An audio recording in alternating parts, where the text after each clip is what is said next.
പ്രാർത്ഥിക്കുന്നവരെ ദൈവം അറിയുന്നു. ആ ഉറപ്പ് പ്രാപിച്ചവർ കൈ ഉയർത്തി ദൈവത്തെ നിങ്ങൾ അനുഗ്രഹിക്കട്ടെ. ഞാൻ മുഖോരവാക്കുകൾ അധികരിക്കുന്നില്ല. പ്രാർത്ഥന തന്നെ കുറിക്കൊള്ളുന്ന ഒരു മെസ്സേജിലേക്ക് നിങ്ങളുടെ ശ്രദ്ധയെ ഞാൻ തിരിക്കുകയാണ്. ലൂക്കോസിന്റെ സുവിശേഷം 18-ാം അധ്യായം 2 വാക്യങ്ങൾ എനിക്ക് വായിച്ചു തരണം. ലൂക്കോസിന്റെ സുവിശേഷം 18-ാം അധ്യായം അതിന്റെ 3-ാം വാക്യവും അതിന്റെ 6-7 വാക്യവും വായിച്ചാൽ. ആ പട്ടണത്തിൽ ഒരു വിധവയുണ്ടായിരുന്നു. അവൾ അവന്റെ അടുക്കൽ ചെന്ന് എന്റെ പ്രതിയോഗിയോട് പ്രതിക്രിയ നടത്തി രക്ഷിക്കണമേ എന്ന് പറഞ്ഞു. അനീതിയുള്ള ന്യായാധിപൻ പറയുന്നത് കേൾപ്പീൻ. ദൈവമോ രാപ്പകൽ തന്നോട് നിലവിളിക്കുന്ന തന്റെ വൃതന്മാരുടെ കാര്യത്തിൽ ദീർഘക്ഷമയുള്ളവനായാലും അവരെ പ്രതിക്രിയ നടത്തി രക്ഷിക്കുകയില്ലയോ? വേഗത്തിൽ അവരെ പ്രതിക്രിയ നടത്തി രക്ഷിക്കുമെന്ന് ഞാൻ നിങ്ങളോട് പറയുന്നു. മതി. നിങ്ങൾക്ക് ഏറെ സുരക്ഷിതമായ ഒരു ഭാഗമാണിത്. പ്രാർത്ഥനയുമായിട്ട് ഞാനത് കണക്ട് ചെയ്ത് 2 പ്രധാന മെസ്സേജുകളാണ് നിങ്ങളുടെ ഹൃദയത്തിലേക്ക് ഇടുവാൻ ഞാൻ താല്പര്യപ്പെടും. ഒന്ന്, പ്രാർത്ഥിക്കുന്നവർ അറിയേണ്ട 2 കാര്യങ്ങളാണ്. ഒന്ന്, പ്രാർത്ഥിക്കുന്നവനെതിരെ ഒരു പ്രതിയോഗി എപ്പോഴും ഉണ്ട്. 2, പ്രതിയോഗി കൊണ്ട് നമ്മളിങ്ങനെ തീരത്തില്ല. പ്രതിയോഗി ഉണ്ടെങ്കിൽ പ്രാർത്ഥിക്കുന്നവനൊരു പ്രതിക്രിയ ഉണ്ട്. അപ്പൊ പ്രാർത്ഥനയിൽ 2 കാര്യങ്ങളാണ്. പ്രാർത്ഥിക്കുന്ന ആളുകൾ മറന്നുപോകരുത്. ഒന്ന്, പ്രാർത്ഥിക്കുന്ന ആളുകൾക്കെതിരെ പ്രതിയോഗിയുണ്ട്. 2, പ്രതിയോഗി കൊണ്ട് നിൽക്കത്തില്ല. പ്രാർത്ഥന പ്രതിയോഗി നമ്മളെ തകർത്ത് ആത്യന്തിക ജയം പ്രതിയോഗി അല്ല നേടുന്നത്. പ്രാർത്ഥനയിൽ നാം പ്രതിയോഗിയെ നേരിടുന്നുണ്ടെങ്കിൽ, അങ്ങനെ നേരിടുന്നവർക്ക് ഇന്ന് രാത്രിയിൽ ഞാൻ സന്ദേശം തരികയാണ്, നിങ്ങൾക്കൊരു പ്രതിക്രിയ ഉണ്ട്. പ്രാർത്ഥനയുടെ മേഖലയിൽ ദൈവത്തിന് ചെയ്യുവാൻ കഴിയുന്ന ഒരു മേഖലയാണ് പ്രതിക്രിയ. ഈ അധ്യായത്തോട് നീതി പുലർത്തിക്കൊണ്ട് ഇതിന്റെ സന്ദേശം ഞാൻ അതിന്റെ പശ്ചാത്തലം നൽകിക്കൊണ്ട് തന്നെ പ്രസംഗിക്കുവാനാണ് താല്പര്യപ്പെടുന്നത്. നിങ്ങൾക്കറിയാമോ, ഈ പ്രാർത്ഥനയിൽ വിശ്വാസം മുറുകെ പിടിക്കുക എന്നുള്ളതാണ് ഈ ഒരു പാസേജ്, ഈ ഉപമ യേശു പറയുന്നതിലൂടെ അർത്ഥവത്തായി മുമ്പോട്ട് വെക്കുന്ന ഒരു ആശയം. പ്രാർത്ഥനയിൽ വിശ്വാസം മുറുകെ പിടിക്കുക. പ്രാർത്ഥനയും വിശ്വാസമായിട്ട് എന്താ ബന്ധം? അത് ഞാൻ കാണിച്ചു തരാം. ഇതിന്റെ 1-ാം വാക്യം പറയുന്നത്, മടുത്തു പോകാതെ എപ്പോഴും പ്രാർത്ഥിക്കണം. നമ്മുടെ വിഷയം നിങ്ങൾ മറന്നു പോരുത്. പ്രാർത്ഥിക്കുന്ന ആൾക്ക് പ്രതിയോഗിയുണ്ട്. 2, പ്രതിക്രിയ ഉണ്ട്. അതിന്മേൽ പ്രതിക്രിയ ഉണ്ട്. ഇപ്പൊ പ്രതിയോഗി, പ്രതിക്രിയ, ഈ 2 കാര്യങ്ങൾ നിങ്ങൾ ഓർമ്മയിരിക്കട്ടെ. ഞാൻ ആമുഖമായിട്ട് ചില ചിന്തകൾ ഈ ഭാഗത്തിൽ നിന്ന് പറയുക. ഈ 18-ാം അധ്യായം ഉദ്ദേശിക്കുന്നത് വിശ്വാസത്തിൽ നിലനിൽക്കാനുള്ള ആഹ്വാനമാണ്. പ്രാർത്ഥിക്കുന്ന ആളുകൾക്ക് പ്രാർത്ഥനയുടെ മറുപടി താമസിക്കുമ്പോഴും ദൈവം ആഗ്രഹിക്കുന്നു നമ്മൾ എന്തിൽ നിൽക്കാൻ? വിശ്വാസത്തിൽ നിലനിൽക്കാൻ. ചിലപ്പം മറുപടി ലഭിക്കും, ചിലപ്പം മറുപടി ലഭിക്കാതെ പോകും. പക്ഷെ ഇത് 2 കണ്ട് ഒന്നും ക്ഷീണിക്കാൻ പാടില്ല. ഇത് 2ന്റെ ഇടയിലും നമ്മൾ ഇതെല്ലാം യാത്രകൾ ചിലപ്പോൾ നീളുമായിരിക്കാം, മറുപടി കിട്ടാത്ത വർഷങ്ങൾ ചിലപ്പോൾ മുമ്പോട്ട് പോകുമായിരിക്കാം. പക്ഷെ ഇന്ന് രാത്രി മറക്കരുത്, ഈ അധ്യായം നമ്മളെ പഠിപ്പിക്കുന്നത് എന്താണെന്നറിയോ? പ്രാർത്ഥിക്കുന്ന ആള് അപ്പോഴും പിന്മാറാത്ത, പതറിപ്പോകാത്ത വിശ്വാസം മുറുകെ പിടിക്കണം. അപ്പൊ ആ വിശ്വാസം മുറുകെ പിടിക്കുവാൻ, അത് തെളിയിക്കുവാൻ കർത്താവ് കാണിക്കുന്ന ഒരു കഥയാണ്, കർത്താവ് കാണിക്കുന്ന ഒരു ഉപമയാണ്. പാരബിൾ എല്ലാം ഒരു സാഹചര്യത്തെ, അന്നത്തെ കാലഘട്ടത്തിലെ പലസ്തീന്റെ മണ്ണിൽ സംഭവിച്ചുകൊണ്ടിരിക്കുന്ന കാര്യങ്ങളിൽ നിന്ന് ഒരു കഥ എടുത്ത് പറയുകയാണ്. അപ്പം യേശു കർത്താവ് ഇങ്ങനെ മറുപടി ഇല്ലാത്ത, അപേക്ഷിച്ചിട്ടും വേണ്ട രീതിയിൽ നീതി ലഭിക്കാത്ത ഒരു വിധവയെ കാണിച്ചു കൊണ്ടിട്ട് പറയുകയാണ്, അവൾ അന്ത്യത്തോളം പിടിച്ചു നിന്നില്ലേ? അവൾ മറുപടി കിട്ടാത്തപ്പോഴും അവൾ പിടിച്ചു നിന്നില്ലേ? ഇതുപോലെ പ്രാർത്ഥിക്കുന്ന ഒരാൾ മറുപടി അല്ല അവനെ മുമ്പോട്ട് കൊണ്ടുപോകുന്നത്. പ്രാർത്ഥനയ്ക്കുള്ള ഉത്തരമല്ല നമ്മളെ മുമ്പോട്ട് കൊണ്ടുപോകുന്നത്. ഉത്തരം കിട്ടാത്ത നാളുകളിലും നമ്മൾ മുറുകെ പിടിക്കേണ്ട ഒന്നുണ്ട്, വിശ്വാസത്തിൽ നിലനിൽക്കുക. ഇന്ന് രാത്രി പ്രാർത്ഥിക്കുന്നവർക്ക് വേണ്ടി മെസ്സേജ് നൽകുക. നിങ്ങൾ മറുപടി കാണാത്തപ്പം പതറിപ്പോകരുത്. മറുപടി കാണാത്തപ്പം നിങ്ങളുടെ വിശ്വാസം ഉള്ളിന്റെ ഉള്ളിൽ ക്ഷീണിക്കരുത്. നമ്മൾ മറുപടി കിട്ടാത്തപ്പോഴും വിശ്വാസത്തിൽ നിലനിൽക്കാൻ കർത്താവ് ആഗ്രഹിക്കുന്നു. അപ്പം പ്രാർത്ഥിക്കുന്നവരെന്ന് കർത്താവ് പ്രതീക്ഷിക്കുന്ന എന്താണ്? മറുപടി കിട്ടി നാം സന്തോഷിക്കുന്നതിലും കർത്താവ് സന്തോഷിക്കുന്ന ഏതിലാണെന്നറിയാമോ? മറുപടി കിട്ടാത്തപ്പോഴും നമ്മൾ വിശ്വാസത്തിൽ നിലനിൽക്കുന്നവരായി തീരാനാണ് കർത്താവ് ആഗ്രഹിക്കുന്നത്. അപ്പൊ 1-ാം വാക്യത്തിലേക്ക് ഞാൻ കാണിച്ചു തരാം. ഇവിടെ ഈ അധ്യായത്തിൽ, ഈ പാസേജിൽ പ്രാർത്ഥനയും വിശ്വാസവും തമ്മിൽ വലിയ ബന്ധമുണ്ട്. അതുകൊണ്ട് മടുത്തു പോകാതെ എപ്പോഴും പ്രാർത്ഥിക്കണം. അപ്പോൾ ഒരു ചോദ്യം നമുക്ക് അവിടെ ഇടാം, എപ്പോഴാണ് മടുത്തു പോകുന്നത്? പ്രാർത്ഥിക്കുന്ന ഒരാൾ എപ്പോഴാണ് മടുത്തു പോകുന്നത്? ഒരു ട്രാൻസ്ലേഷനകത്ത് ഉപയോഗിച്ചിരിക്കുന്ന we should pray always, do not quit എന്നാണ്. എന്ന് പറഞ്ഞാൽ എല്ലായ്പ്പോഴും പ്രാർത്ഥിക്കണം. എന്ത് ചെയ്യരുത്? ഡു നോട്ട് ക്വിറ്റ് ചെയ്യരുത്. ആരാ ക്വിറ്റ് ചെയ്യുന്നത്? തോൽക്കുന്ന ആളുകൾ ചിലപ്പോൾ ക്വിറ്റ് ചെയ്യും, ഗെയിം ക്വിറ്റ് ചെയ്യും, ഇനിയും കളിക്കുന്നില്ലെന്ന് പറയും. ഇവിടെ എന്നെ ഉപയോഗിച്ചിരിക്കുന്ന അറിയാം, മടുത്തു പോകാന്നുള്ള മലയാള പദമേ നമുക്ക് കിട്ടുന്നുള്ളൂ. പക്ഷെ ഒരു നല്ല ട്രാൻസ്ലേഷൻ ഉപയോഗിച്ചിരിക്കുന്ന ക്വിറ്റ് ചെയ്യരുത് എന്ന് പറഞ്ഞാൽ പ്രാർത്ഥന ഇട്ടിട്ട് പോകരുത്.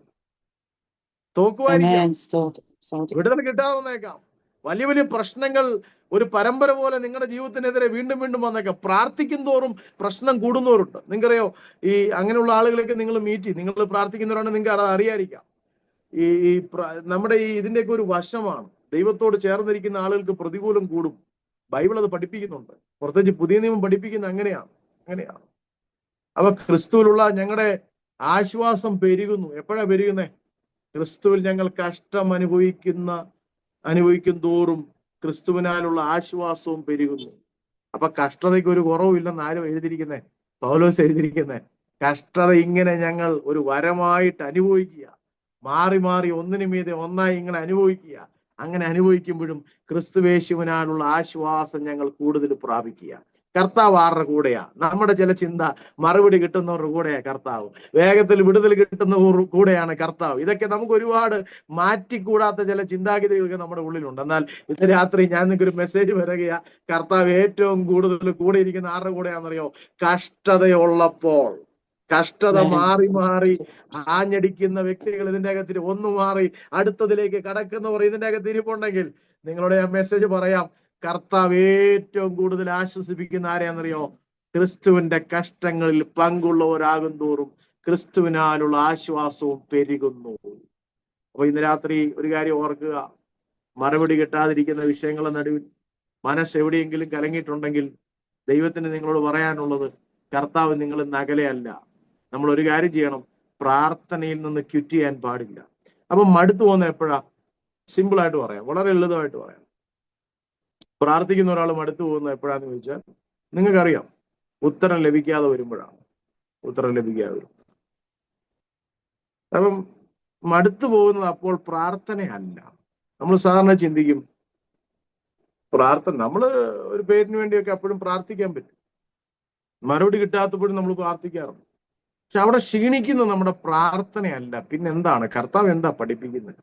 ഈ ഭാഗത്തെ ചിന്ത എന്താണ്? വായിച്ചാട്ടെ സിസ്റ്റർ, ഈ വാക്യം വായിച്ചാട്ടെ. ഈ പാസേജിൽ തീരുന്ന ഏറ്റവും പ്രധാനപ്പെട്ട വാക്യം വായിച്ചാട്ടെ. 8-ാം വാക്യത്തിന്റെ 2-ാം ഭാഗം. എന്നാൽ മനുഷ്യപുത്രൻ വരുമ്പോൾ അവൻ ഭൂമിയിൽ വിശ്വാസം കണ്ടെത്തുമോ എന്ന് കർത്താവ് പറഞ്ഞു. കണ്ടോ? അപ്പൊ ഈ പ്രാർത്ഥനയിൽ തുടങ്ങിയ ഈ കഥ അവസാനിപ്പിക്കുന്നത് എന്തിലാ? വിശ്വാസത്തിലാണ്. എന്ന് പറഞ്ഞാൽ കർത്താവ് പറഞ്ഞു വരുന്നതിന്റെ സംഗതി ഞാൻ പറയാം. ചിലപ്പോൾ പ്രാർത്ഥനയ്ക്ക് മറുപടി കിട്ടുമായിരിക്കും, ചിലപ്പോൾ ഈ കഥ പോലെ വിധവയ്ക്ക് താമസം ഉണ്ടായതുപോലെ നിങ്ങൾക്ക് താമസം എടുക്കുമായിരിക്കും, ചിലപ്പം കിട്ടാതെ വരാം, അനീതിയുള്ള ന്യായാധിപന്മാരൊക്കെ ഉണ്ടാകാം, പലരും കൈമടക്കിയേക്കാം, പലരും മാറിപ്പോയേക്കാം. പക്ഷെ പ്രാർത്ഥനയ്ക്ക് ഉത്തരം കിട്ടിയാലും കിട്ടിയില്ലെങ്കിലും ഒരു കാര്യം ഉറപ്പാണ്, കർത്താവിന്റെ വരവുണ്ട്, അതിന് മാറ്റമില്ല. ഭൂമിയിൽ മനുഷ്യപുത്രം വരും. അപ്പോൾ നിങ്ങൾ സൂക്ഷിക്കേണ്ടത്, അന്നേരം പ്രാർത്ഥനയുടെ മറുപടി എന്ന് പറഞ്ഞ് കാണിച്ചാൽ കർത്താവ് നമ്മൾ എടുക്കത്തൊന്നുമില്ല. അപ്പൊ നിങ്ങളുടെ ഉള്ളിൽ ഉണ്ടാകേണ്ടത് പതറിപ്പോകാത്തൊരു വിശ്വാസം. കർത്താവ് പറയുകയാണ്, ഭൂമിയിൽ മനുഷ്യപുത്രം വരുമ്പോ നിങ്ങൾ വിശ്വാസം കണ്ടെത്തുവോ? ഈ വിധവയുടെ സാഹചര്യങ്ങളൊക്കെ നിങ്ങളുടെ ജീവിതത്തിലും വരാം. അപ്പോഴും നിങ്ങളുടെ വിശ്വാസം അടുത്തു പോകരുത്. കാര്യം അന്ത്യത്തോളം മുറുകെ പിടിക്കേണ്ടത് വിശ്വാസമാണ്. അപ്പോൾ അന്ത്യത്തോളം മുറുകെ പിടിക്കേണ്ടത് വിശ്വാസമാണെന്ന് കർത്താവ് ഇവിടുന്ന് തെളിയിക്കുന്നത് എന്തുകൊണ്ടാ? മാറ്റിക്കൂടാത്ത ഒരു സംഗതി എന്ന് പറഞ്ഞാൽ നമ്മുടെ കർത്താവിന്റെ വരവാണ്. അപ്പോൾ ആ വരവിൽ നമുക്ക് നിലനിൽക്കാൻ വിശ്വാസത്തിൽ നിലനിൽക്കണം. പ്രശ്നങ്ങളും പ്രതിസന്ധികളും കണ്ട് തളരുന്നതാകരുത്, ഹൃദയം വേദനിക്കുന്നതാകരുത്, പതറിപ്പോകരുത്. ഇന്ന് കിട്ടാത്ത പലതിനെയും ചൊല്ലി വേദനിക്കരുത്, പിറുപിറുക്കരുത്. ഇന്ന് രാത്രി പ്രാർത്ഥന പിന്നെയും തുടരുക. ദൈവത്തിന് ചില ഉദ്ദേശങ്ങൾ ഇപ്പോഴും ബാക്കിയുണ്ട് കേട്ടോ. അപ്പോൾ ഈ ഭാഗത്തിലെ മുഴുവൻ ചിന്ത ഞാനിപ്പോൾ കർത്താവ് എന്താണ് ഇവിടുന്ന് ഉദ്ദേശിക്കുന്നത് ഞാൻ പറഞ്ഞു കഴിഞ്ഞു.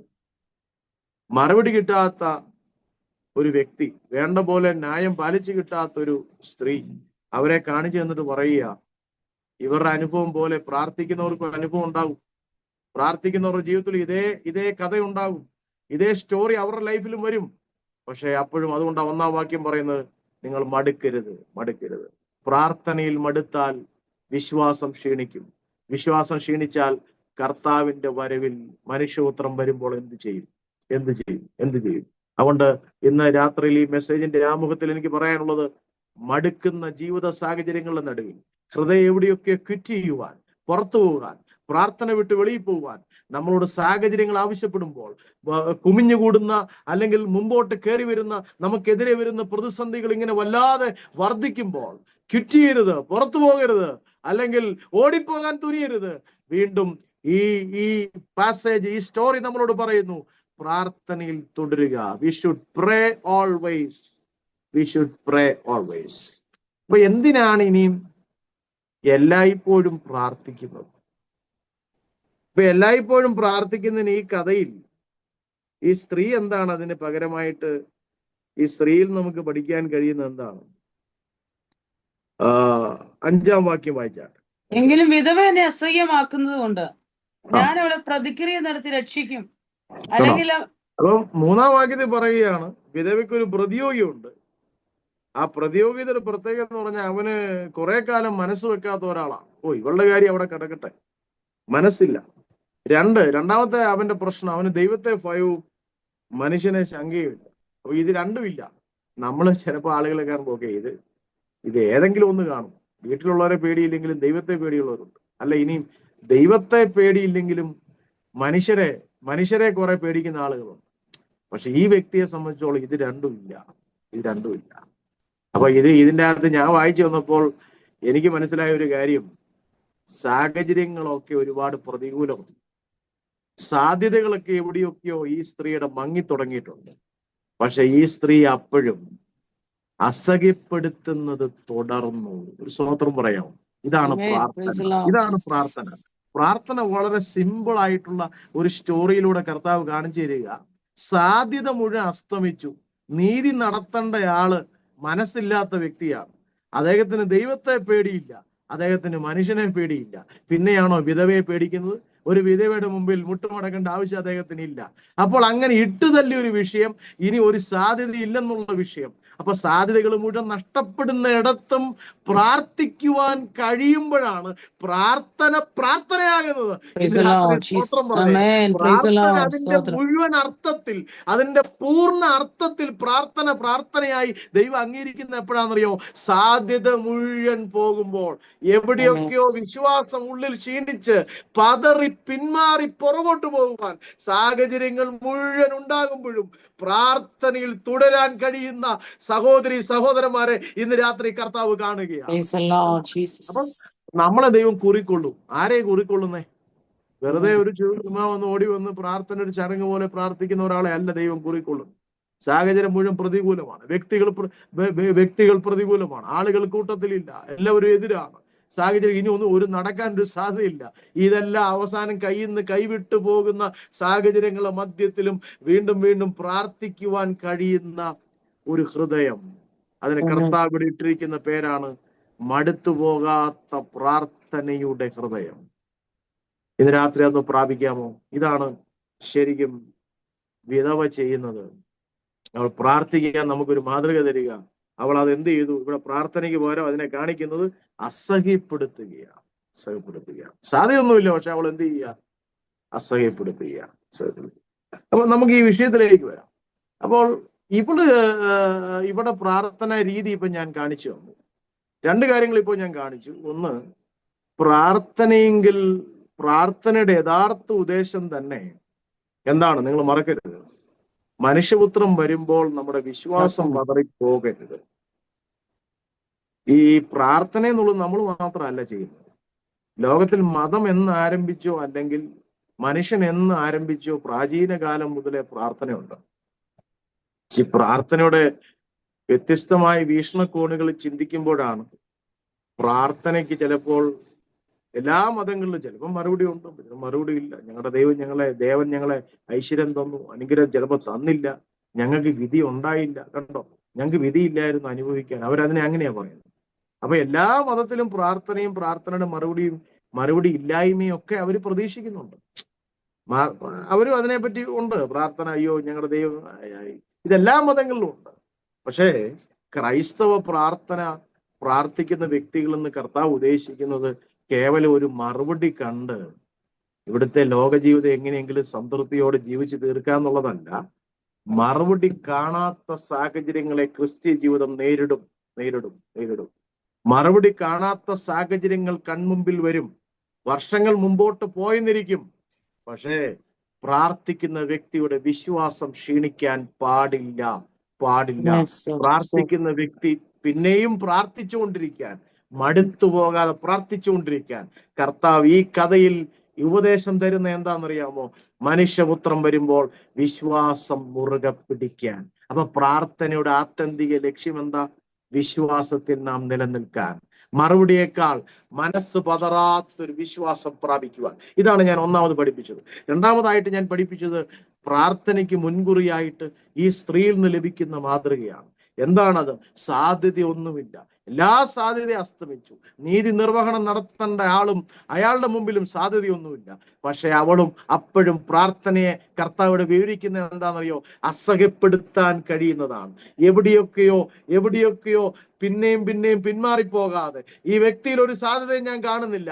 പക്ഷെ അപ്പോഴും ആ വിധവ ആ ന്യായാധിപനെ അസഹ്യപ്പെടുത്തുന്ന ഒരു പ്രാർത്ഥന.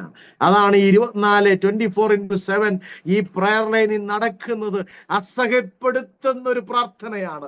സ്വർഗത്തിലെ ദൈവത്തിന്റെ അടുക്കലേക്ക് ഡിസ്റ്റർബ് ചെയ്യുന്ന ഒരു പ്രാർത്ഥന, അവനെ ശല്യപ്പെടുത്തുന്ന ഒരു പ്രാർത്ഥന.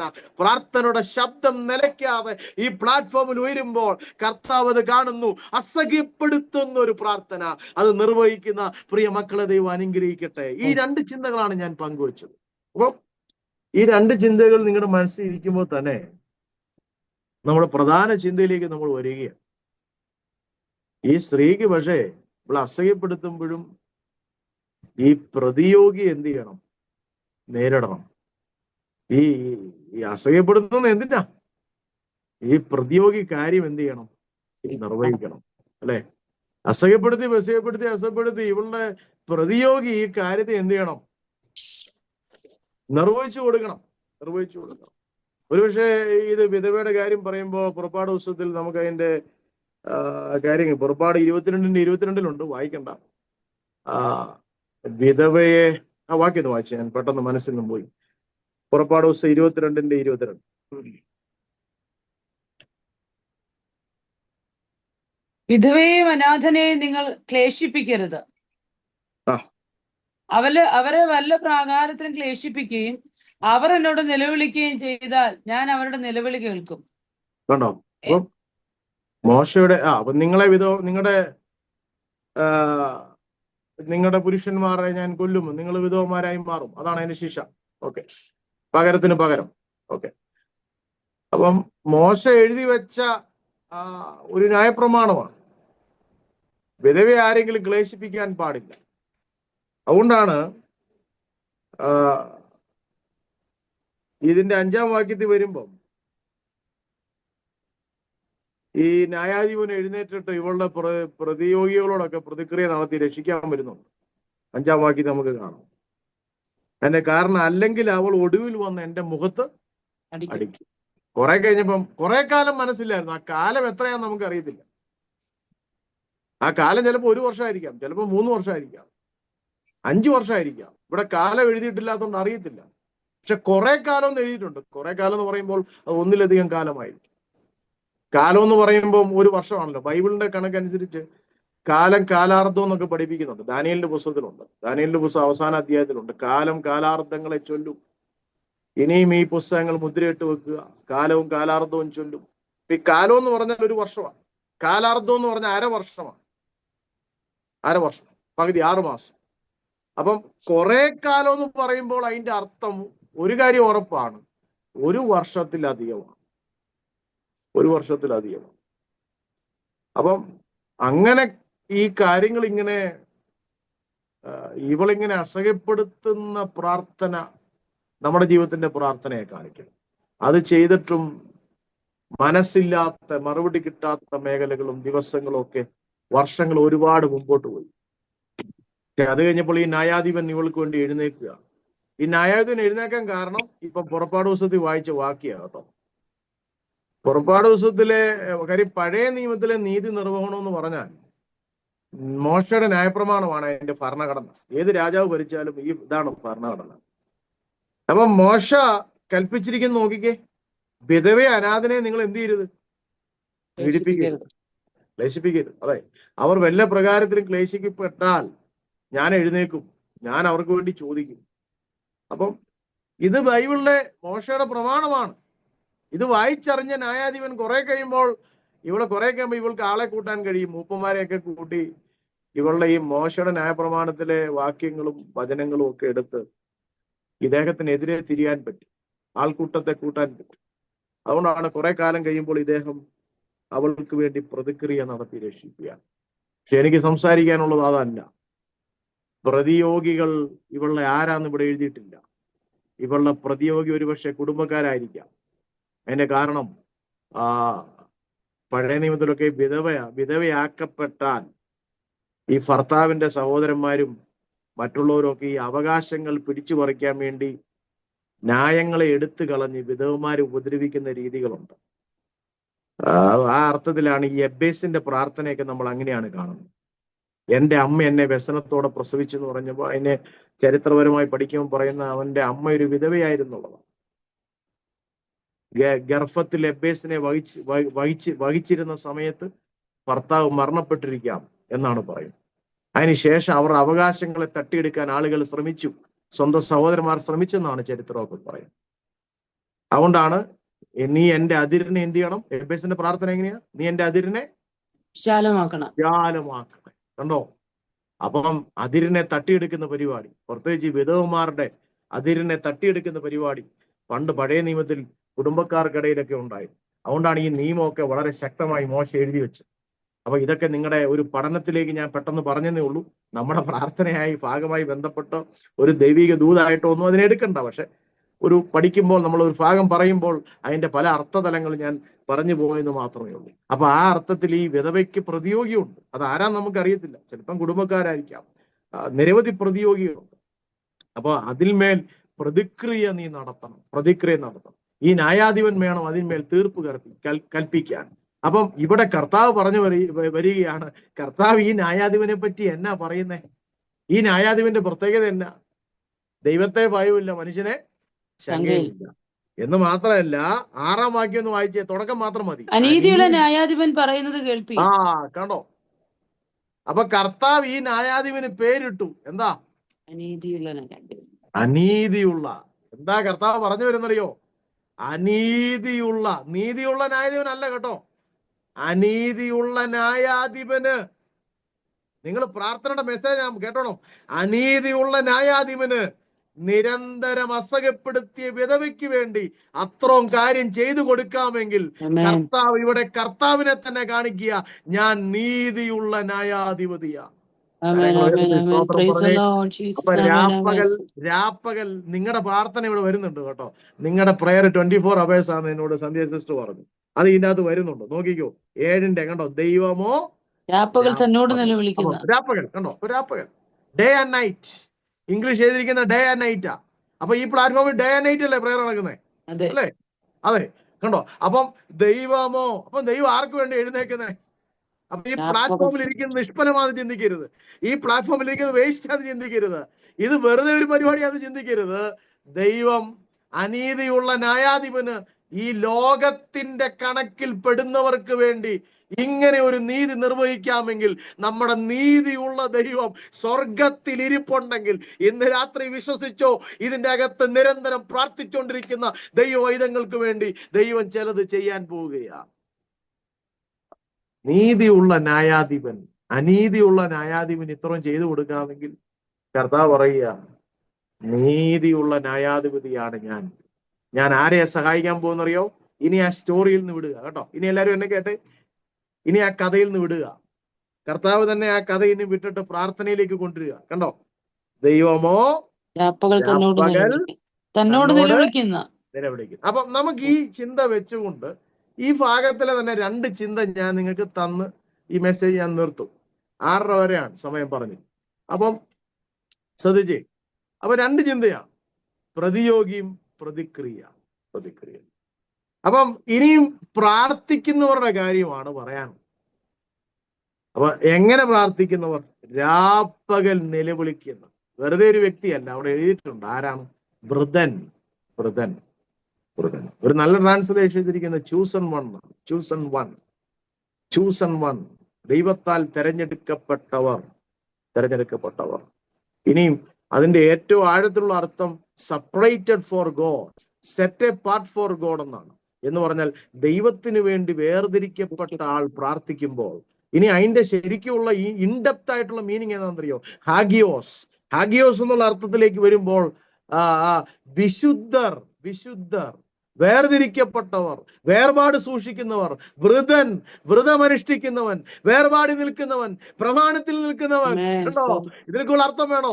പ്രമാണത്തിൽ നിൽക്കുന്ന ആൾ പ്രാർത്ഥിക്കാൻ തുടങ്ങിയാൽ സ്വർഗത്തിന് ചലിക്കാതിരിക്കാൻ പറ്റത്തില്ല. സ്തോത്രം പറഞ്ഞേ. വ്രതൻ പ്രാർത്ഥിക്കാൻ തുടങ്ങുമ്പോൾ ദൈവം എഴുന്നേൽക്കുന്നു.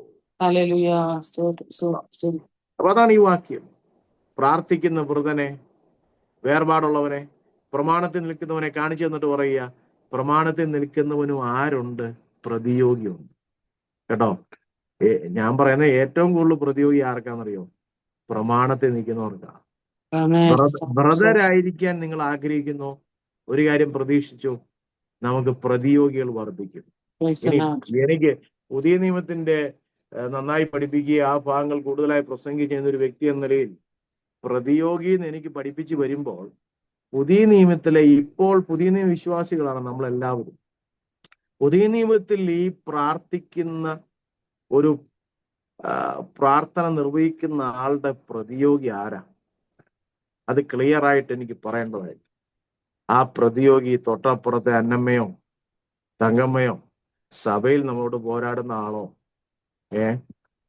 അല്ലെങ്കിൽ നമ്മളെ മുമ്പോട്ട് വിടാതെ അപ്പുറത്ത് നമ്മൾ പല കാണുന്ന ഈ വ്യക്തിക്ക് നമ്മളോട് അസൂയ, പോരാട്ടം, ഇങ്ങനെ കാണുന്ന വ്യക്തികളല്ല നമ്മുടെ പ്രതിയോഗി. പിന്നെ ആരാണ്? പൗലോസ് കൃത്യമായിട്ട് പഠിപ്പിക്കുന്നു, എഫേസ്യ ലേഖനം 6-ാം അധ്യായത്തിൽ, നമുക്ക് പോരാട്ടമുള്ളത് ജഡരക്തങ്ങളോടല്ല, പിന്നെ അധികാരങ്ങളോടും സ്വർലോകങ്ങളെ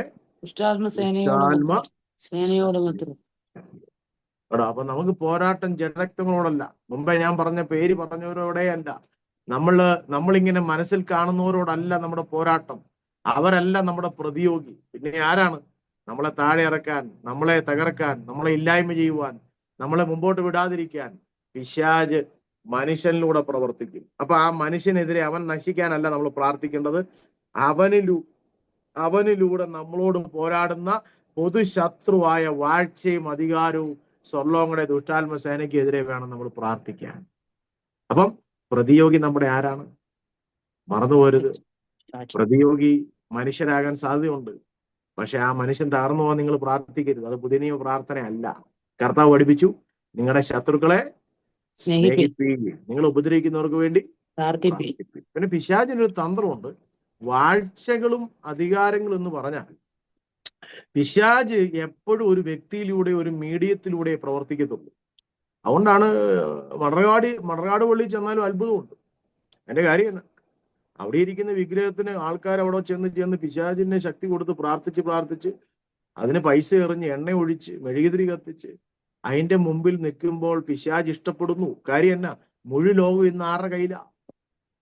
മുഴു ലോകം ഇന്ന് പിശാചിന്റെ കയ്യിലാണ്.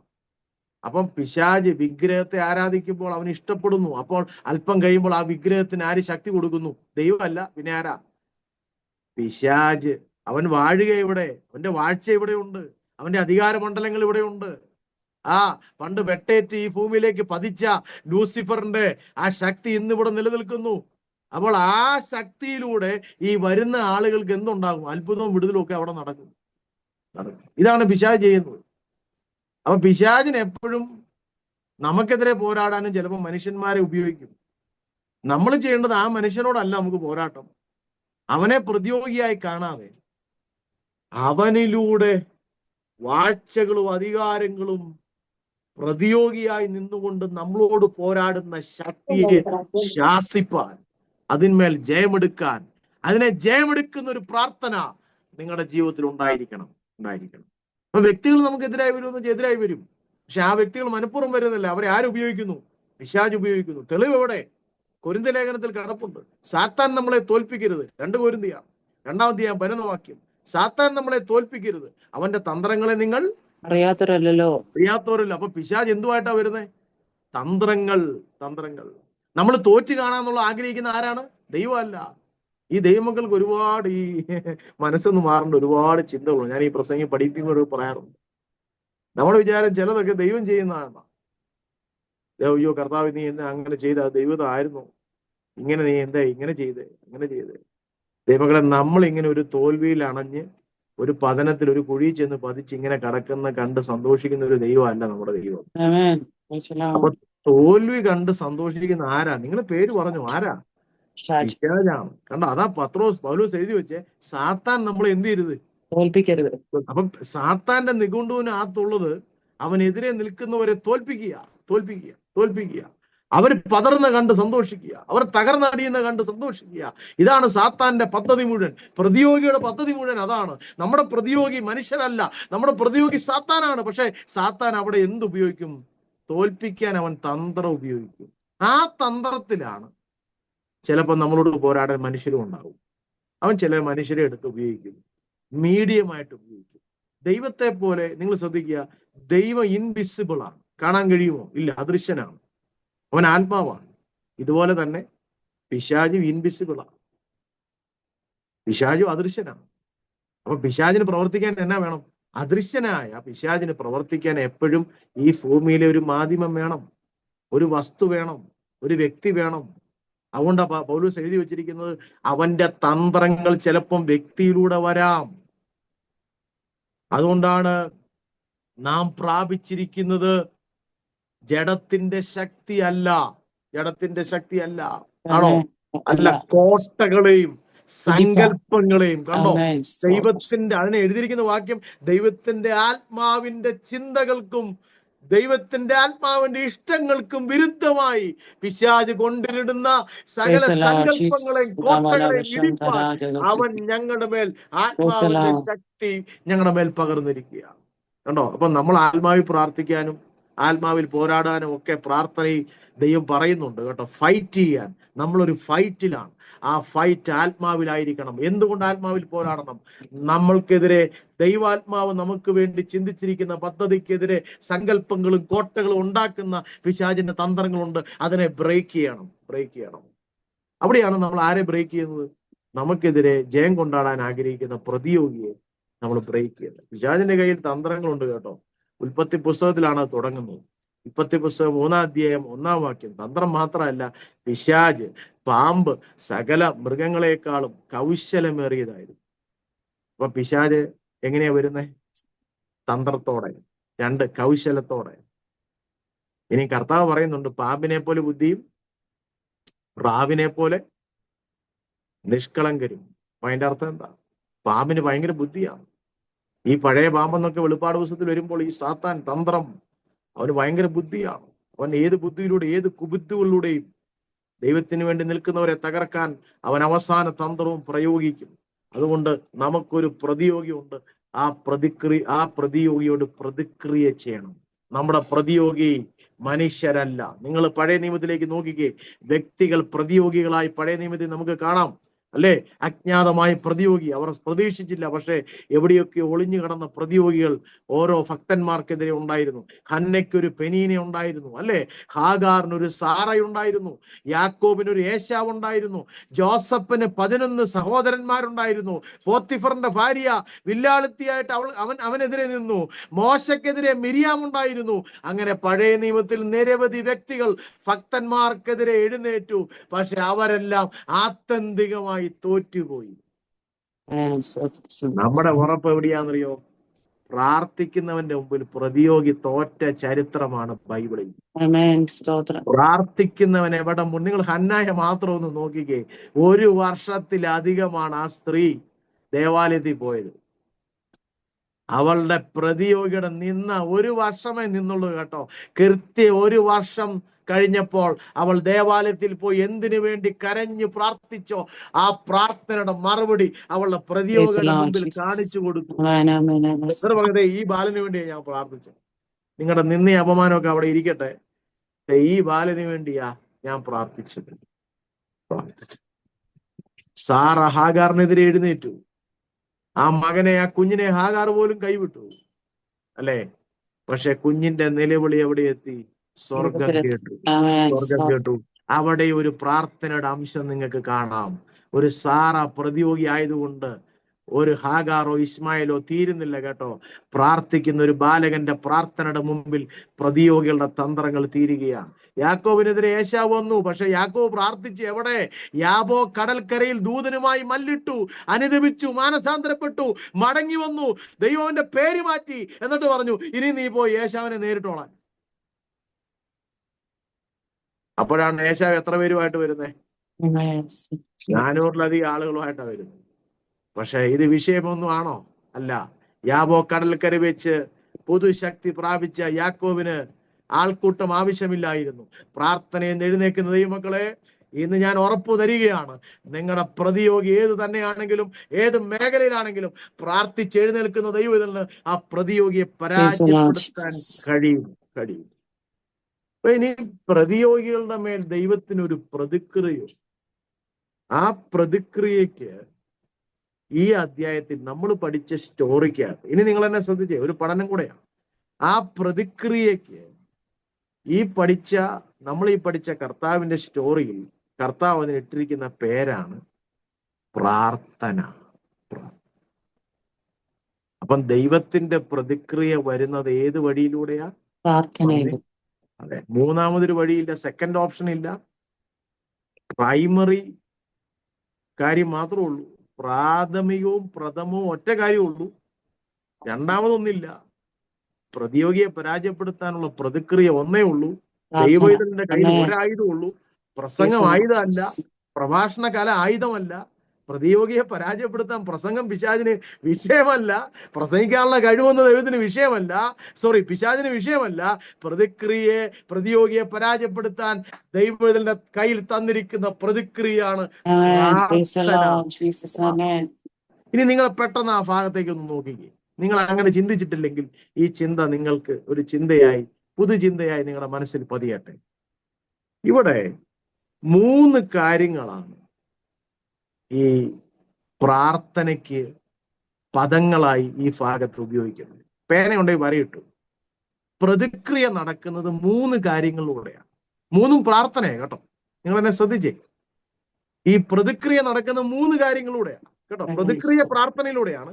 ആ 3 പദങ്ങളാണ് അവിടെ ഉപയോഗിക്കുന്നത്. ഒന്ന്, 3-ാം വാക്യത്തിൽ കിടപ്പുണ്ട്, എന്റെ പ്രതിയോഗിയോട് പ്രതിക്രിയ നടത്തി രക്ഷിക്കണമേ എന്ന് പറഞ്ഞെന്നേ ഉള്ളൂ. പക്ഷെ ഇംഗ്ലീഷിൽ അപേക്ഷിച്ചു. അപ്പം പ്രതിക്രിയ, ദൈവത്തിന്റെ കയ്യിലെ ആയുധം പ്രതിക്രിയ, പ്രാർത്ഥനയാണ്. പ്രാർത്ഥനയുടെ 1-ാമത്തെ ഘടകം എന്നാന്ന് ഞാൻ പറയാം. പ്രാർത്ഥന ഒരു അപേക്ഷയാണ്. അങ്ങനെയാണെങ്കിൽ 24/7 മണിക്കൂർ ഇതിൻ്റെ അകത്ത് പ്രാർത്ഥിക്കുന്നവരല്ലേ? ഒരപേക്ഷകനെ പോലെ നിൽക്കാൻ ഒരു മനസ്സ് കാണിക്കാം. പ്രാർത്ഥനയുടെ തലം ഒരപേക്ഷകനെ പോലെ ഒന്ന് വന്നേ നമ്മളൊന്ന് താഴ്ന്നു വന്നേ. പ്രാർത്ഥന ഒരു അപേക്ഷയാണ്. മുമ്പേ ഞാൻ കാണിച്ച വ്യക്തി അതിന് ഉദാഹരണമാണ്. അന്ന. അപ്പറേ മറുപുറത്ത് നിന്ന് ഏലി പുരോഹിതൻ എന്നാ പറഞ്ഞേ? ഇവള് ലഹരി കുടിച്ചിരിക്കുന്നു അല്ലേ? അവള് മത്ത് പിടിച്ചിരിക്കുക. പക്ഷേ അവൾ എന്തുകൊണ്ടാണ് സംസാരിച്ചത്? വാ കൊണ്ടല്ല, പിന്നെ എന്തുകൊണ്ടാ? അധരം കൊണ്ട്, ഹൃദയം കൊണ്ട്. ഹൃദയത്തിന്റെ അകത്തുനിന്ന് വരുന്ന ഒരു അപേക്ഷ അവൾക്കുണ്ടായിരുന്നു. യെസ്. എന്നിട്ട് 1-ാം അധ്യായം അവസാനിക്കുമ്പോൾ ഇതേ പുരോഹിതന്റെ അടുക്കൽ ഈ ശൗമേൽ ബാലനെ കൊണ്ട് കാണിച്ചിട്ട് എന്നാ പറഞ്ഞതറിയോ? ഈ ബാലന് വേണ്ടി ഞാൻ അപേക്ഷിച്ചു. അപ്പൊ ഇവിടെ വന്ന് ഞാൻ എന്നെ തന്നെ വെറുമയാക്കി താഴ്ത്തി ഞാൻ ഒരു വിടുതൽ എനിക്ക് കിട്ടിയേ പറ്റൂ എന്ന് പറഞ്ഞ് ഞാൻ അപേക്ഷിച്ചത് ആർക്ക് വേണ്ടിയാണെന്നറിയാമോ? ഈ ബാലന് വേണ്ടിയാ. ഇന്നും അപേക്ഷിക്കുന്നവരെ ഉപേക്ഷിക്കാത്തൊരു ദൈവം ഉണ്ടെന്ന്, തുണയായി കാണുമെന്ന് ഈ രാത്രി ഞാൻ ഈ വചനത്തിലൂടെ ഉറപ്പ് തരിക. പ്രാർത്ഥന പ്രതിയോഗിയെ പരാജയപ്പെടുത്താനുള്ള പ്രതിക്രിയയുടെ ഒന്നാമത്തെ പടിയാണ് പ്രാർത്ഥന. അപേക്ഷയായിരിക്കണം, സാഹിത്യമല്ല, അക്ഷരങ്ങളുടെ കൂട്ടമല്ല. പ്രാർത്ഥനയിൽ നല്ല വ്യാകരണം വേണ്ട, ഗ്രാമർ വേണ്ട, ഇതൊന്നും ദൈവം പ്രതീക്ഷിക്കുന്നില്ല. ഒരു കൊച്ചു കുട്ടിയെ പോലെ അപ്പന്റെ അടുക്കൽ വന്ന് അബ്ബാ പിതാവേ വിളിച്ചിട്ടുണ്ടോ? നിങ്ങൾ നിസ്സഹായരായി നിൽക്കുമ്പോൾ ഞാൻ പറഞ്ഞില്ലേ, ഈ സ്ത്രീയുടെ എല്ലാ സാധ്യതയും പോയി. അപ്പോഴും ദൈവമക്കളെ, നിങ്ങൾ ആ ഒരു സാഹചര്യത്തിൽ വന്നു പെടുമ്പോൾ കതകന് കുറ്റിയിട്ടിട്ട് മുട്ട നിന്ന് ഒത്തിരി അക്ഷരങ്ങളുടെ കൂട്ടമൊന്നും വേണ്ട, ഒത്തിരി പദങ്ങൾ വേണ്ട. എൻ്റെ അബ്ബാ, എൻ്റെ അബ്ബാ എന്നൊന്ന് വിളിക്കാവോ? അബ്ബാ പിതാവേ.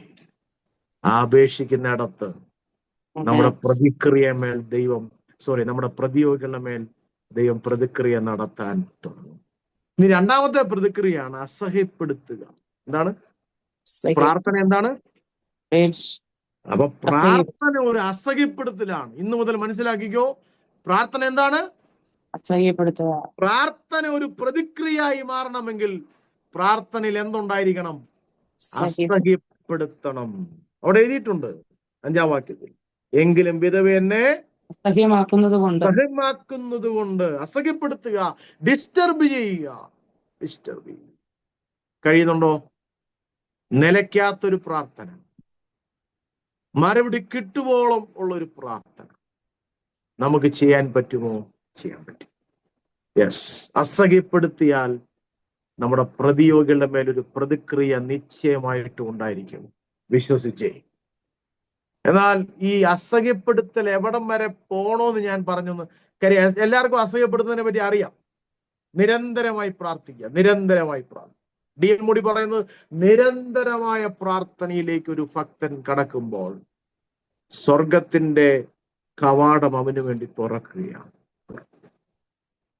D.L. മൂഡി മറ്റൊരു ഭാഗത്ത് പറയുന്നത്, ഒരു ഭക്തൻ, ഒരു വിശുദ്ധൻ, അതാണ് ഞാൻ പറഞ്ഞത്, ബ്രദൻ എന്ന് ഞാൻ ആദ്യമേ പറഞ്ഞു. വിശുദ്ധി കാത്തു സൂക്ഷിക്കുന്ന ഒരു ഭക്തൻ പ്രാർത്ഥനാ മുറിയിൽ മുട്ടുമടക്കുമ്പോഴേ സാത്താന്റെ സിംഹാസനം വിറയ്ക്കാൻ തുടങ്ങുക. കണ്ടോ? അപ്പം ദൈവം പ്രാർത്ഥന കേൾക്കുന്ന ആരുടെയാ? രാപ്പകൽ നിലവിളിക്കുന്നവന്റെ പ്രാർത്ഥനയുടെ മുമ്പിൽ പിശാചിന്റെ സിംഹാസനം വിറയ്ക്കാൻ തുടങ്ങുന്നു എന്ന് മാത്രമല്ല, പ്രാർത്ഥിക്കുന്നതിന് വേണ്ടി സ്വർഗ കവാടം തുറക്കുകയാണ്. അപ്പം അസഹ്യപ്പെടുത്തുന്ന പ്രാർത്ഥന, നിരന്തരമായി പ്രാർത്ഥിക്കുന്ന അസഹ്യപ്പെടുത്തുന്ന പ്രാർത്ഥന. പക്ഷെ അസഹ്യപ്പെടുത്തുന്നത് എപ്പോൾ നമ്മൾ നിർത്തണമെന്നറിയോ? നിർത്താനും പഠിക്കണം. ആ ഒരു വശം കൂടെ ഞാൻ പറയണം. അതാണ് ആവർത്തന പുസ്തകം 3:26. മോശ ദൈവത്തോട് പ്രാർത്ഥിക്കുക, കനാൻ നാട്ടിൽ എന്നെ കൊണ്ടുപോവോ? എന്നെ കൊണ്ടുപോവോ? ഈ ജനത്തെയൊക്കെ ഞാൻ നയിച്ചതല്ലേ, നിന്റെ വീര്യപ്രവൃത്തി ഞാൻ കണ്ടതല്ലേ. 3:26 എന്നാ പറയുന്നറിയോ? നീ അത് ചോദിക്കുന്നത് ഇനി മതി. നീ അത് ചോദിച്ചത് ഇനി മതി. നിരന്തരമായി പ്രാർത്ഥനയിൽ അസഹ്യപ്പെടുത്തുന്ന ദൈവമക്കളെ, ദൈവത്തിന്റെ ഹിതം അസഹ്യപ്പെടുത്തുന്നവരറിയും. ചില പറയും ഇങ്ങനെ ഡിസ്റ്റർബ് ചെയ്ത് ദൈവത്തെ പ്രാർത്ഥിക്കൊന്നും വേണ്ട ദൈവത്തോട്. എന്നാൽ ഡിസ്റ്റർബ് ചെയ്യുന്ന പ്രാർത്ഥനയുടെ ഒരു വേളയിൽ ദൈവം നിങ്ങളുടെ അടുക്കൽ വന്നിട്ട് പറയും, മതി, നിന്റെ ഹൃദയം ക്ഷീണിച്ചത് മതി. യെസ്. നീ കരഞ്ഞത് മതി. നീ ഇത്ര വർഷം അസഹ്യപ്പെടുത്തിയത് മതി. യെസ്. ഇതല്ല നിന്റെ ഹിതം, എനിക്ക് മറ്റൊരു ഹിതമുണ്ട്, ഞാനത് ചെയ്തോളാം എന്ന് പറയുന്ന ഒരു ശബ്ദം നിങ്ങൾ കേൾക്കും. അതാണ് ഈ അസഹ്യപ്പെടുത്തുന്ന പ്രാർത്ഥനയുടെ ഒരു തലത്തിലേക്ക് കടന്നാൽ ദൈവം നമ്മളോട് വന്ന് പറയും, മതി. നിങ്ങളൊന്ന് ആലോചിച്ച് നോക്കി, ദൈവം മതി എന്ന് പറഞ്ഞാൽ പിന്നെ നമ്മള് അതിന്റെ അപ്പുറം പിന്നെ ആരെങ്കിലും പറയണം? ദൈവം മതി എന്ന് പറയുന്ന ഒരു ശബ്ദം കേൾക്കാൻ നിങ്ങളൊന്ന് ദൈവത്തോട് പ്രാർത്ഥിച്ചേ. ഞാൻ പ്രാർത്ഥിച്ചുകൊണ്ടിരിക്കുന്ന വിഷയങ്ങളിൽ മറുപടി കിട്ടാതെ ആടിയിൽ ഞാൻ അലയുമ്പോൾ നിരന്തര പ്രാർത്ഥനയിൽ ഇട്ടുകൊണ്ടിരുന്നിട്ടും മറുപടി ഇല്ലാതെ വേദനിക്കുമ്പോഴും ദൈവം മതി എന്ന് പറയുന്ന ഒരു ശബ്ദം കേൾക്കുന്നത് എവിടെയാണെന്നറിയോ? പ്രാർത്ഥന അസഹ്യപ്പെടുത്തുന്ന ഒരു തലത്തിലേക്ക് പ്രാർത്ഥന എത്തുന്ന വ്യക്തികൾ ഇതിന്റെ അകത്ത് ഇരിപ്പുണ്ടെങ്കിൽ നിങ്ങളുടെ പ്രാർത്ഥനയിൽ ആ ശബ്ദം താമസമിനാ കേൾക്കാൻ പറ്റും. മതി മോനെ, മതി മോളെ, നീ കരഞ്ഞത്, നീ ഇനി കരയണ്ട, പിമ്പിൽ നിന്ന് ഞാൻ ശബ്ദം കേൾപ്പിക്കാം. നീ ഇടത്തോട്ടോ വലത്തോട്ടോ തിരിയുമ്പോൾ വഴി ഇതാകുന്നു എന്ന ശബ്ദം. മൂന്നാമത്തെ പ്രതിയോഗിയോട് പ്രതിക്രിയ നടത്തുന്ന പ്രാർത്ഥനയുടെ മൂന്നാമത്തെ തലമാണ് ഇവിടെ എഴുതിയിട്ടുണ്ട്, നിലവിളിക്കുക. ഈ ഭാഗം വിട്ടൊന്നും ഞാൻ പോയിട്ടില്ലല്ലോ, കൃത്യമായ വ്യാഖ്യാനമാണ് ഞങ്ങൾക്ക് നൽകുന്നത്. 7-ാം വാക്യം, രാപ്പകൽ തന്നോട് നിലവിളിക്കുന്നതിന്റെ മൂന്നാമത്തെ പ്രതിക്രിയയുടെ തലമാണ്. പ്രതിക്രിയ നടത്തണമെങ്കിൽ നിലവിളിക്കണം. എന്ത് ചെയ്യണം? നിലവിളിക്കണം. ഇപ്പൊ നമ്മുടെ സ്റ്റാറ്റസ് ഒക്കെ ഒന്ന് വിടണം. ആ മലയാള പദം ഭയങ്കര അർത്ഥമാണ്. മലയാളത്തിലെ നിലവിളിക്കുക എന്നുള്ളത് ഭയങ്കര ഇഷ്ടമാണ്. നിലവിളിക്കുക എന്ന് പറഞ്ഞാൽ നിലവിട്ട് വിളിക്കുക. ചിലപ്പോഴൊക്കെ നമ്മൾ മൗനമായിട്ട് പ്രാർത്ഥിക്കും, സൈലന്റ് ആയിട്ട് പ്രാർത്ഥിക്കും, ചിലപ്പോൾ അന്യഭാഷയിൽ പ്രാർത്ഥിക്കും, ചിലപ്പം പ്രാർത്ഥനയുടെ ശബ്ദമൊന്നുമില്ല, കരയുകയായിരിക്കും, അല്ലെ? ചിലപ്പോൾ കണ്ണു തുറന്ന് പ്രാർത്ഥിക്കാൻ പറ്റും, അടുക്കളയിലൊക്കെ അല്ലെങ്കിൽ ബൈക്കിലൊക്കെ ഇരിക്കുമ്പോഴൊക്കെ, കാറിലിരിക്കുമ്പോഴും. പ്രാർത്ഥനയ്ക്ക് ഒത്തിരി തലങ്ങളുണ്ട്. ചിലപ്പോൾ പ്രാർത്ഥന നമ്മളെ പാട്ടിലൂടെ ആയിരിക്കാം, ധ്യാനിച്ചുകൊണ്ടായിരിക്കാം. എന്നാൽ ഇതിലൊന്നും പെടാത്ത സാഹചര്യങ്ങൾ മുഴുവൻ പ്രതികൂലമാകുമ്പോൾ മൗനമായിട്ടിരിക്കാനല്ല, എല്ലാ ഘടകങ്ങളും പ്രതികൂലമാകുമ്പോൾ നിങ്ങൾ എന്ത് ചെയ്യണമെന്നറിയോ? നിലവിട്ട് വിളിച്ചോണം. നിലവിട്ട് എന്ത് ചെയ്യണം? വിളിച്ചോണം. ഇത് ബൈബിളിലുണ്ടോ? ഇഷ്ടം പോലെ ഉണ്ട്. ഇതിന്റെ ഏറ്റവും വലിയ മാതൃക ആരാ? കർത്താവാ. എബ്രായ ലേഖനം 5-ാം അധ്യായം, ക്രിസ്തു തന്റെ ഐഹിക ജീവിതകാലം തന്നെ മരണത്തിൽ നിന്ന് വിടുവിപ്പാൻ കഴിവുള്ളവരോട് ഉറച്ച നിലവിളിയോടും അപ്പൊ ഉറച്ച നിലവിളി. അത് ഗതസമന തോട്ടത്തിലെ ആ ചരിത്രത്തെ പറ്റി വ്യാഖ്യാനങ്ങൾ എഴുതിയിരിക്കുന്നത് എങ്ങനെയാന്ന് ചോദിച്ചാൽ, അവിടുത്തെ ഒലിവ് മരങ്ങൾ ധാരാളമുള്ള സ്ഥലമാണ് ഗതസമൻ. അതിലൊരാള് വളരെ എക്സാഗ്രേറ്റഡ് ആയിട്ട് എഴുതിയിരിക്കുന്ന ഒരു പദം ഇങ്ങനെയാണ്: ഒലിവ് വൃക്ഷങ്ങളുടെ ഇലകൾ ചലിക്കത്തക്ക നിലയിൽ നിലവിട്ട് യേശു വിളിച്ച ശബ്ദമാണ് അബ്ബാ, അബ്ബാ. നിങ്ങൾ ആ പ്രാർത്ഥന ഒന്ന് എടുത്തു നോക്കിയേ. മർക്കോസിന്റെ വിഷയം 14-ാം അധ്യായം 36-ാം വാക്യത്തിലുണ്ട്, അബ്ബാ പിതാവേ നിനക്കെല്ലാം കഴിയും. എനിക്കത് ഇംഗ്ലീഷ് വായിക്കാൻ ഭയങ്കര ഇഷ്ടം. അബ്ബാ father, everything possible for you എന്ന് എഴുതിയിരിക്കുന്നത്. എന്നാന്നറിയോ? എന്റെ അപ്പ, ഇവിടം വരെ ഞാൻ എത്തിയില്ലേ, എല്ലാ ബന്ധങ്ങളും എന്നെ ഇവിടം വെച്ച് പിരിയുമെന്ന് എനിക്കറിയാം. പക്ഷെ ഒറ്റ ബന്ധം മാത്രം പിരിയത്തില്ല, അതെന്റെ അബ്ബായാണ്. കർത്താവ് എന്നാ പറയുന്നറിയോ? എന്റെ പിതാവേ നിനക്കെല്ലാം കഴിയും. കണ്ടോ? സാധ്യതകൾ മുഴുവൻ അടയുമ്പോൾ നമ്മുടെ അപ്പനെല്ലാം കഴിയുമെന്ന് ഇന്ന് രാത്രി വിശ്വസിക്കാമോ? ഇത് ആർക്കാ വിശ്വസിക്കാൻ കഴിയുന്നറിയോ? നിലവിട്ട് വിളിക്കുന്നവർക്കാണ്, നിലവിട്ട് പ്രാർത്ഥിക്കുന്നവർക്കാണ് ദൈവത്തിന്റെ സാധ്യതകളിൽ വിശ്വസിക്കാൻ കഴിയുന്നത്.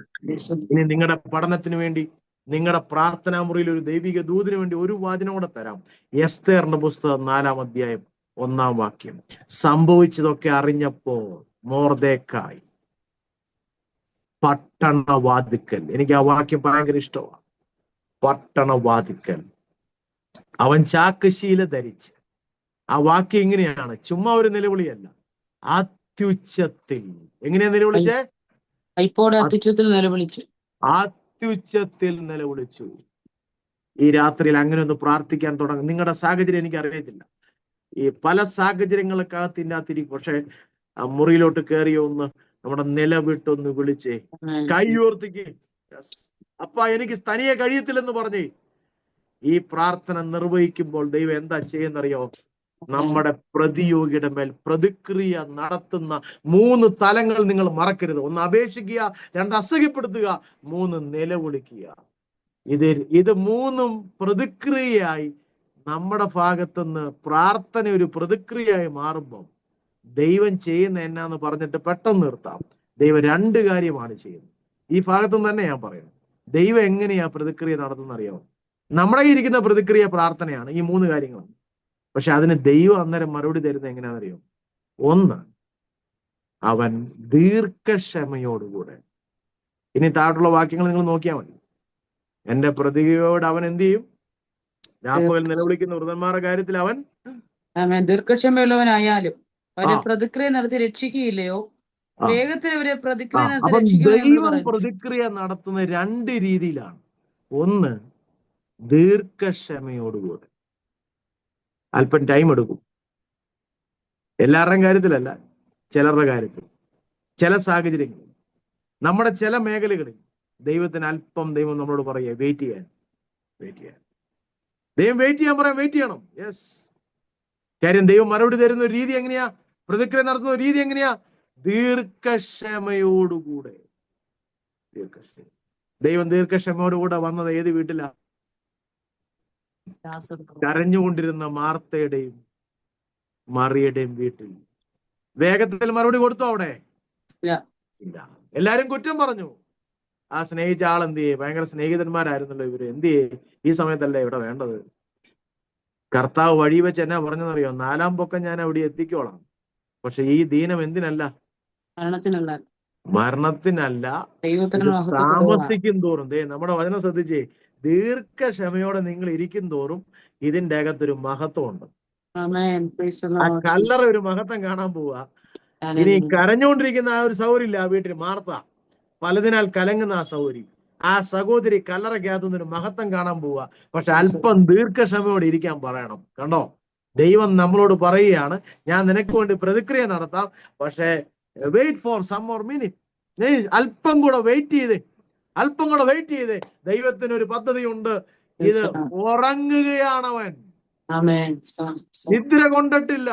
യെസ്, താമസിച്ചിട്ടില്ല. ആളുകൾ നോക്കി പറഞ്ഞു കാണും, സമയം കഴിഞ്ഞു, സമയം മുഴുവൻ തീർന്നു, ഇനി ഒട്ടും സമയം നടക്കുകയില്ല, ഒരു കാര്യം നടക്കത്തില്ല. സമയം തീർന്നെന്ന് നിങ്ങളെ നോക്കി പറഞ്ഞ വിഷയത്തെ ഇന്ന് പകൽ ഈ വൈകുന്നേരം ഏറ്റെടുത്ത് പറഞ്ഞ് സമയം തീർന്നിട്ടില്ല. അവന്റെ സമയം ദീർഘക്ഷമയോടുള്ള സമയമാണ്. ദീർഘക്ഷമയോടുള്ള സമയത്തിൽ ദൈവത്തിന് ചില മഹത്വം ചെയ്യാനുണ്ട്.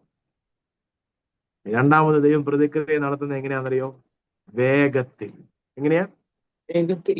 വേഗത്തിൽ എന്ന് പറഞ്ഞാൽ, ഇപ്പൊ ഈ പ്രാർത്ഥന കഴിഞ്ഞ് മറുപടി കിട്ടേണ്ട വിഷയം ഉണ്ടെങ്കിൽ ശ്രദ്ധിച്ച്, അതിന് ദൈവം 7 മണി ആക്കത്തില്ല കേട്ടോ. സ്വതന്ത്രം പറയാമോ? 7 മണി ആക്കത്തില്ല. 7 മണി ആക്കത്തില്ല. ഈ പ്രാർത്ഥന പ്ലാറ്റ്ഫോം കഴിഞ്ഞ് എഴുന്നേൽക്കുമ്പോഴേ ഇങ്ങനെ ഒരു വേഗത്തിൽ മറുപടിക്ക് വേണ്ടി ദൈവം ഒരു പദ്ധതി, ഇതിന് കഴിയുമ്പോൾ ഒരു ടൈം നിങ്ങളുടെ ജീവിതം ഇട്ടിട്ടുണ്ടെങ്കിൽ അത് അടുത്തൊരു നിമിഷത്തിലേക്ക് വിട്ടുപോകാൻ ദൈവം അനുവദിക്കുകയില്ല.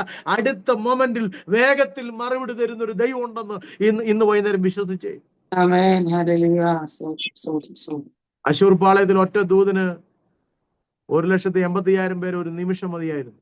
ഇസ്രായേൽ മുഴുവൻ അശൂർ പാളയത്തെ നോക്കി ഭയപ്പെട്ടു, അശൂറിന്റെ ശക്തിയെ നോക്കി ഭയപ്പെട്ടു. പക്ഷെ ദൈവത്തിന് ഒരൊറ്റ രാത്രിയിൽ വേഗത്തിൽ ആ മറുപടി താമസിച്ചല്ല, ആ മൊമെന്റിൽ വേണം മറുപടി. ദൈവം താമസിച്ചില്ല. ഒരൊറ്റ രാത്രി കൊണ്ട് ഒരൊറ്റ ദൂതനെ ഇറങ്ങിയുള്ളൂ. 1,80,000 പേര്. ഈ രാത്രി ഒന്ന് വിശ്വസിച്ചേ. കാനാവിലെ വീട്ടിലെ വീഞ്ഞ് ദൈവം താമസിച്ചില്ല കേട്ടോ. മറിയോട് പറഞ്ഞു, നീ അവിടെ ഇരിക്കേ, എന്റെ ടൈമിലേക്ക് വെള്ളം കോരിക്കും. ആ കൽപാത്രങ്ങൾ മുഴുവൻ വെള്ളം നിറച്ചു. ഈ വീടിന്റെ നിന്ന നാളെയിലേക്ക് മാറ്റിയൊരു ദൈവമല്ല. ഈ വീടിന്റെ നിന്ന് ഒരാഴ്ച പോട്ടെന്ന് പറഞ്ഞൊരു ദൈവമല്ല. ഈ വീട് അപഹരിക്കാൻ പോകുന്ന അപമാനം ഒരാഴ്ചത്തേക്ക് മാറ്റിവെച്ചൊരു ദൈവമല്ല നമ്മുടെ ദൈവം. എല്ലാ കണ്ണും അടച്ചേ ഒന്ന് പ്രാർത്ഥിച്ചേ. ഞാൻ നിർത്താൻ പോവുകയാണ്. പ്രതിയോഗിയുടെ മേൽ പ്രതിക്രിയ നടത്തുന്ന ഒരു ദൈവം. അപ്പൊ പ്രാർത്ഥിക്കുന്നതിന് ഒരു പ്രതിയോഗിയുണ്ട്. എന്നാൽ ആ പ്രതിയോഗിയോട് ഒരു പ്രതിക്രിയയുണ്ട്. പ്രതിയോഗി ജഡരക്തങ്ങളല്ല. പ്രതിയോഗി നമ്മൾക്കെതിരായി പിശാച് തന്ത്രം ഉപയോഗിച്ച് മനുഷ്യരിലൂടെ, വ്യക്തികളിലൂടെ, സാഹചര്യങ്ങളിലൂടെ, സംഭവങ്ങളിലൂടെ നമ്മളെ തകർക്കാൻ, ഇല്ലായ്മ ചെയ്യുവാൻ പൊതുശത്രുവായ പിശാച് പ്രതിയോഗിയായി പ്രാർത്ഥിക്കുന്ന ദൈവത്തിനെതിരെ ഇടംബലം വിടാതെ പോരാടുന്ന പൊതുശത്രുവായ വാഴ്ചകൾ, അധികാരങ്ങൾ, സ്വർലോകങ്ങളെ ദുഷ്ടാത്മ സേനയാകുന്ന ദുഷ്ട പിശാച് എന്ന പ്രതിയോഗിയെ ഇന്ന് രാത്രിയിൽ ഈ പ്രാർത്ഥന മുറി അവനെ തകർക്കാൻ ഒറ്റ ആയുധേ ദൈവത്തിന്റെ കയ്യിലുള്ളൂ. അതാ ഇന്ന് രാത്രി പഠിച്ചത്. അത് പ്രാർത്ഥന എന്ന ആയുധമാണ്. ആ ആയുധത്തിനകത്ത് 3 വെപ്പൺസ് ആണ് ഉള്ളത്. 3 സബ് വെപ്പൺസ് ഉണ്ട്.